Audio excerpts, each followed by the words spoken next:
Hey there. So, I have a confession to make. I have a recurring fantasy. It's not about fame or fortune. It's about a room. A quiet, cavernous room, with towering shelves that groan under the weight of thousands of books. The smell of old paper and leather binding. And the complete, overwhelming freedom to pull down any volume, any piece of human thought, and just get lost.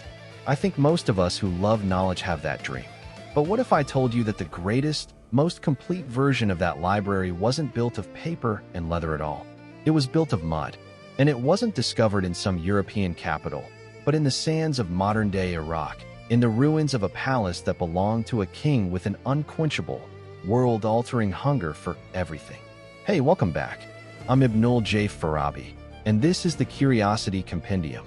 Today, we're traveling back over 2,600 years to the heart of the Neo-Assyrian Empire to uncover the story of the Library of Ashurbanipal. It's often called the first great library in the world, and its story is a revolution written not in ink, but in clay. Let's set the scene. It's the 7th century BCE. The city is Nineveh, a sprawling, magnificent metropolis on the Tigris River. And on the throne is Ashurbanipal. Now, Assyrian kings weren't exactly known for their gentle, scholarly pursuits. They were the terrifying military superpower of the ancient Near East. Their reputation was built on conquest, on colossal stone reliefs depicting lion hunts and the brutal subjugation of enemies. Ashurbanipal was all of that, but he was also something profoundly different. From a young age, he was trained not just in the art of war, but in the art of scholarship. He learned to read and write in multiple languages, including the incredibly complex cuneiform script. He was, as far as we know, the last Assyrian king who was actually literate. And he had an obsession. He didn't just want to conquer lands. He wanted to conquer knowledge itself. He issued a decree that was, for its time, absolutely radical. He sent scribes and agents to every corner of his empire, to every temple school, every scholar's house, every conquered territory. Their mission? To collect. Not gold, not tribute, but texts. They were to gather every single written work they could find. Copies, originals, it didn't matter. And they brought them all back to Nineveh, to his palace. Imagine the logistical nightmare, or wonder, of this. Cartloads of clay tablets, each one carefully packed, making their way across deserts and rivers, all destined for the king's collection. This wasn't a casual hobby. This was a state-sponsored, systematic mission to compile the entire sum of Mesopotamian knowledge under one roof. The ambition is staggering, and this is where the clay tablet revolution truly takes shape, because the medium is the message. In Egypt, they had papyrus, light, portable, but fragile. It decays. It burns. In Nineveh, they wrote on clay. You'd take a moist lump of river clay, form it into a pillow-shaped tablet, and while it was still soft, you'd press a wedge-shaped reed stylus into it to form the cuneiform signs. Then, you'd dry it in the sun or fire it in a kiln. The result? A book that is virtually indestructible. Fire only hardens it. Water might dissolve the clay if it's unfired, but if it's baked, it becomes ceramic. Time itself struggles to erase it. Ashurbanipal wasn't just collecting information. He was creating a time capsule in the most durable format humanity had ever invented. Now, what was actually in this library? It's not just dry administrative records, though there were plenty of those. This was the internet of the ancient Mesopotamian world. It held the Epic of Gilgamesh, the world's oldest great work of literature, with its timeless themes of friendship, mortality, and the search for meaning. It had omens, detailed guides on how to interpret everything from the shapes of sheep livers to the patterns of stars. There were medical texts, with prescriptions and surgical procedures, mathematical tables, legal codes, hymns, prayers, and detailed grammatical works for learning the Sumerian language, which was by then a classical, scholarly tongue like Latin. It was a complete curriculum. Ashurbanipal wanted his library to be a tool for ruling, yes, but also for understanding the very fabric of the universe, from the gods in the heavens to the herbs in the ground. There's a deeply personal layer to this, too. In some of the colophons, the scribbles at the end of the tablets, Ashurbanipal left his own mark. He'd have scribes write things like, I, Ashurbanipal, king of the universe, king of Assyria, on whom the gods bestowed vast intelligence.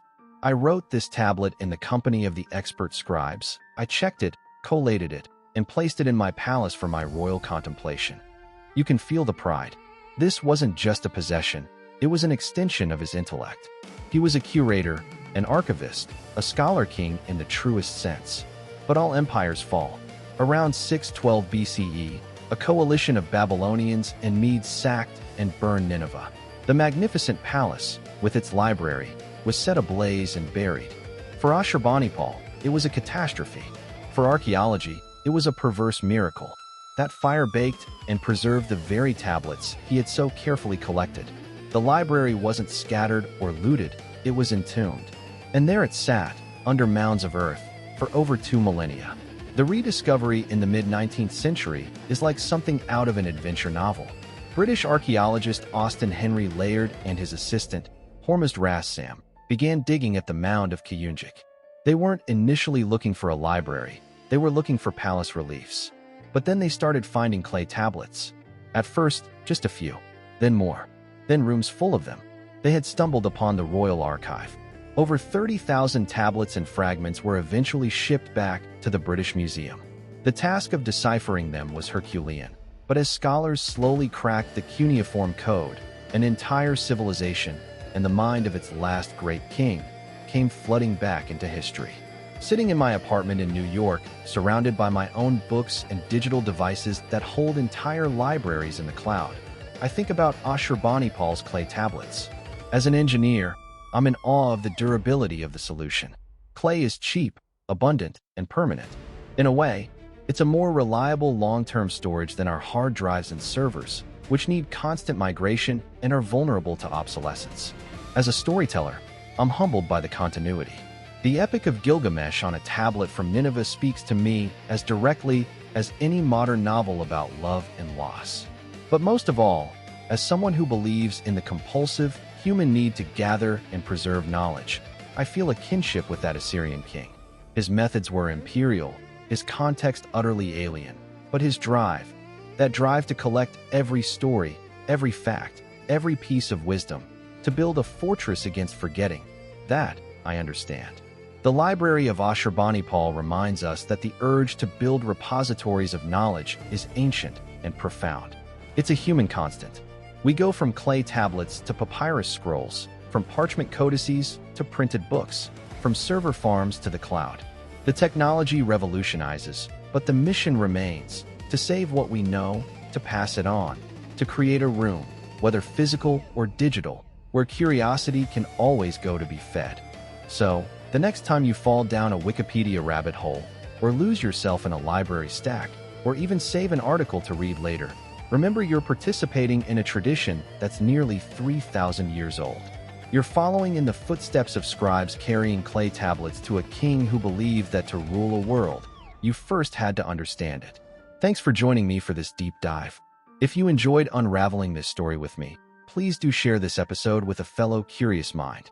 It truly helps the podcast grow. For more stories from the crossroads of history, science, and human ambition, make sure you're subscribed to the Curiosity Compendium from Light Knot Studios. You can find more of our work and support independent storytelling at lightknotstudios.com. Until next time, stay curious, my friends.